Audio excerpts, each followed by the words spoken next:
Coucou, c'est le tutorat. Cette fois, on vous a prévu un programme en béton. On corrige les QCM 29, 32 et 33 de la deuxième colle du E4 de l'année. Je vous laisse faire pause pour lire l'énoncé et prendre note des données importantes. Voici les items qu'on vous propose. Clarifions un peu tout ça avec des schémas. Attention, les schémas ne sont pas du tout à l'échelle, c'est juste pour vous aider à vous représenter les différentes notions.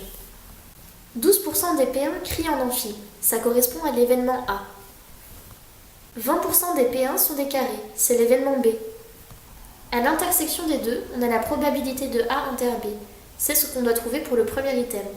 P de A inter B correspond ici à la probabilité d'avoir un carré et que celui-ci crie en amphi. La dernière info qu'on vous donne, c'est 60% de ceux qui crient en amphi sont des carrés. C'est-à-dire que parmi ceux qui crient en amphi, l'événement A, 60% sont des carrés. C'est une probabilité conditionnelle. On dit que P de B sachant A est égal à 60%. Dans des termes plus généraux, P de B sachant A correspond à la probabilité de réaliser B en sachant que A est déjà réalisé. Pour rappel, on a une jolie petite formule pour calculer ça. P de B sachant A est égal à P de A inter B sur P de A. On a maintenant tout ce qu'il faut pour trouver P de A inter B. On reprend la formule que je vous ai donnée à l'instant. On recherche P de A inter B, il suffit donc de l'isoler en multipliant par P de A. C'est d'ailleurs aussi une formule qu'on vous donne dans le cours, mais ça me permet de vous rappeler que si vous comprenez comment les formules découlent les unes des autres, il est beaucoup plus facile de les retrouver en cas d'oubli. Maintenant c'est tout bête, on résout tout simplement avec les données de l'énoncé, et on trouve P de A inter B est égal à 0,072. C'est ce que proposait l'item A à 2 millièmes près, donc l'item A est vrai. On pose l'événement B bar comme l'événement complémentaire de B, c'est-à-dire que B bar est réalisé quand B ne l'est pas. B bar correspond donc à l'événement être imprimant. On va maintenant chercher la probabilité d'avoir un primant qui crie en amphi, c'est-à-dire qu'on cherche, parmi les primants, le pourcentage de personnes qui crient en amphi. On cherche donc P de A sachant B bar. On réutilise toujours la même formule pour trouver une probabilité conditionnelle. P de A sachant B bar est égal à P de A inter B bar fois P de A. Sauf qu'on ne connaît pas P de A inter B bar. Reprenons notre schéma. On connaît la probabilité de A. Elle correspond à la probabilité qu'une personne crie en amphi, et c'est en bleu. On connaît aussi la probabilité de A inter B. C'est la probabilité qu'une personne crie et qu'elle soit carrée, c'est en violet. La zone qui correspond à la probabilité qu'une personne crie et qu'elle soit primante correspond donc à toute la zone bleue moins la zone violette. On a donc P de A inter B bar est égal à P de A moins P de A inter B. On peut donc trouver que P de A inter B bar est égal à 0,05. Ce qui nous permet de trouver ensuite que P de A sachant B bar est égal à 0,06. Donc l'item B est faux. Intéressons-nous maintenant à l'item C. D'après le cours, deux événements sont indépendants si et seulement si P de A inter B est égal à P de A fois P de B. On regarde donc séparément les deux termes. On sait que P de A inter B est égal à 0,07 et P de A fois P de B est égal à 0,24. Donc les événements A et B ne sont pas indépendants l'un de l'autre. L'item C est faux. Intéressons-nous maintenant à l'item D. Courage, cet exercice est bientôt fini. P de A union B correspond à la probabilité d'avoir une personne qui crie ou d'être un carré ou les deux. Si on reprend le schéma, ça correspond donc à la probabilité d'avoir la zone bleue plus la probabilité de la zone rose moins la probabilité de la zone violette, parce que sinon on la compte deux fois. Plus proprement, ça donne la formule P de A union B est égal à P de A plus P de B moins P de A inter B. Quand on résout le calcul, on obtient P de A union B est égal à 0,25. Donc l'item D est vrai.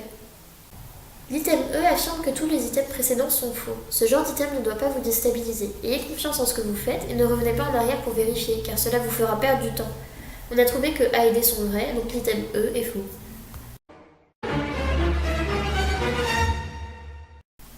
Passons au QCM 32. Je vous laisse lire l'énoncé, puis on va le décomposer ensemble. On a 41 filles et 41 garçons, donc deux échantillons de même effectif. Mais attention, ils ne sont pas appariés. De plus, l'énoncé nous apprend qu'on va se baser sur la moyenne pour faire nos conclusions. Donc il faudra utiliser un test de comparaison de moyenne sur échantillons indépendants. On va donc utiliser un test de Students. Qui plus est, on a égalité des variances ou homocédasticité, qui est l'une des conditions de réalisation de ce test dans le cadre d'une comparaison de deux moyennes observées sur deux échantillons indépendants. Concernant le nombre de degrés de liberté, il faut faire attention. On n'a pas n-1 degré de liberté, mais bien n1 plus n2 moins 2 degrés de liberté. n1, c'est l'effectif de notre premier échantillon, soit 41, et n2, l'effectif de notre deuxième échantillon, soit 41 également. On fait donc la somme de ces deux effectifs et on soustrait 2. On obtient bien 80 degrés de liberté. L'item A est vrai, puisqu'il nous proposait un test de student à 80 degrés de liberté. Au risque alpha égale 10%, T théorique est égal à 1,664. On utilise la table de students et on lit la valeur à l'intersection de alpha égale 0,1 et du nombre de degrés de liberté égale 80. On trouve bien 1,664. L'item B est vrai. Item C, Tops égale 6,25. Pour calculer Tops, qui est notre statistique observée, on utilise la formule du cours en sachant qu'on a deux échantillons de mêmes effectifs. Sachant que x1 et 2 sont les moyennes de nos deux échantillons, S1 et S2 leur variance et n leur effectif, soit 41, on trouve 0,6. Je vous laisse refaire le calcul si vous voulez. Ce n'est pas ce que nous propose l'item C, donc l'item C est faux. Les items D et E se contredisent. L'item D nous dit qu'au risque alpha égale 10%, les filles et les garçons ne suivent pas au même rythme, alors que l'item E nous dit qu'au risque alpha égale 10%, les filles et les garçons suivent au même rythme. On rappelle que selon l'hypothèse nulle, les moyennes des deux populations sont égales, soit le sexe n'influence pas sur la compréhension des cours, alors que selon l'hypothèse alternative, les moyennes diffèrent, donc le sexe influence la compréhension des cours.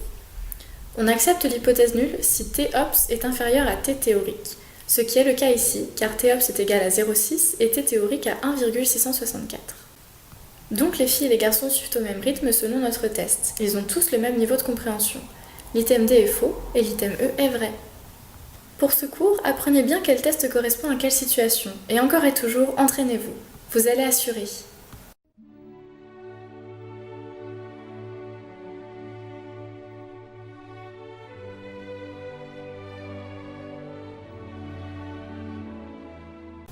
Pour finir, on s'attaque à un QCM de cours pour vous faire une petite piqûre de rappel.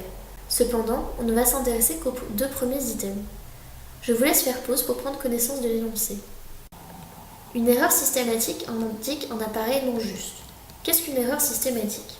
Si on fait le parallèle avec une cible que quelqu'un tenterait de viser au tir à l'arc, ça correspond à un archer qui se trompe encore et toujours de la même distance pour viser le centre de la cible. Il n'arrive pas à ajuster son tir. Quand un appareil fait une erreur systématique, c'est pareil. Cette mesure dévie toujours avec le même écart de la vraie valeur.